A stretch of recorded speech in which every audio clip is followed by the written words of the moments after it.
Okay, so what we're going to do inside of this video is we're going to look at a sample multiplication word problem lesson, and it'll be fairly short. And what I want to do here is I want to actually give students a really strong idea, the conceptual foundation of multiplication. All right, so why don't we just start in this? Um, how are you? How's everybody doing? What we're going to do is we're going to look at some word problems. So we're going to do some reading and we're going to do a little bit of math at the same time. Okay, so you go to the store and you want to buy some Hatchimals, and there are 4 Hatchimals in each pack. And if you buy 4 packs of Hatchimals, how many Hatchimals will you have in total? Okay, so that's one of the questions that we have. We're like, okay, well, what is this thing asking me? Well, first I want to know what a Hatchimal is, because generally that's something I want to know about. Well, they're these little egg things. You guys probably know what they are. That's why I chose them, right? My daughter knows what they are. She loves them, and they're like little toys. Okay, and so I've got these toys, and I want to know what am I going to do with them. Well, what I want to do is I want to figure out how many do I have in total, right? How many Hatchimals am I going to have if I counted them all up?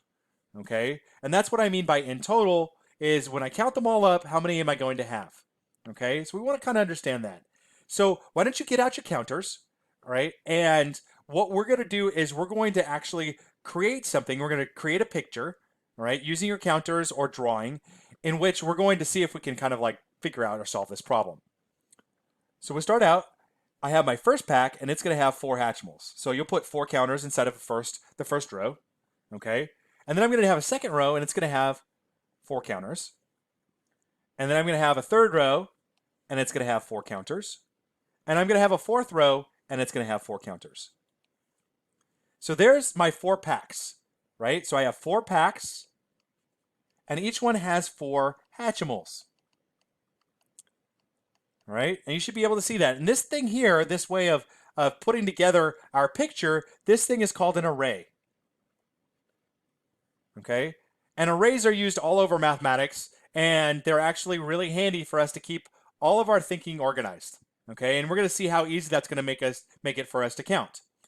Well, one of the ways that I can go out and count these is I can actually go out and just count them up, right? Count up 1, 2, 3, 4, 5, 6, 7, 8, 9, and so on and so forth, and we can count them up. But is there any problems with that? Yeah, it's a little slow, right? And what if we got it like, what if it got really, really big, right? What if we had like 1,000 Hatchimals?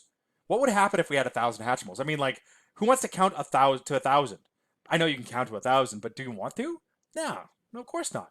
Okay, so we want to find an easier way. So one way I might do that is I might start and just count by the pack. So I'll start out with the first pack, I've got 4. And then the second pack, I've got 8, right? Because there's 4 more. And then 12.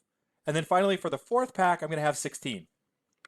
So overall, I have 16, and that's me counting by 4s. Okay, that's one way I can go do that. And the array makes that really easy to see. Or another way I can do that is I can add them. So I got 4 plus the 4 plus the 4 plus 4, and that'll give me also 16. Okay, so on the one hand, we have counting by 4s, and on the other hand, we have repeatedly adding 4 each and every time. Okay, and that's a really important thing. You may have seen this before. Okay, when we repeatedly add something, add it over and over and over, what we're going to say is that this is going to be 4 times, that's the number of times we're going to add it, 4 times 4, and so that's 16.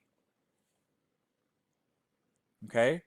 Yeah, exactly. So you've seen this before, right? So you've done a lot of multiplication. What we want to do now is we want to think about, okay, is there a way for me to think about this problem such that it becomes multiplication?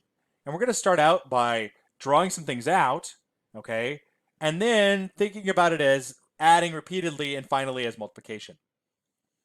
So this ends this portion of the lesson. I want to kind of keep it a little bit short, but you can kind of imagine what this might be. This might be like we might have 4 or 5 of these, or maybe even more than 4 or 5 of them, in order to kind of like get through and develop the conceptual understanding of multiplication.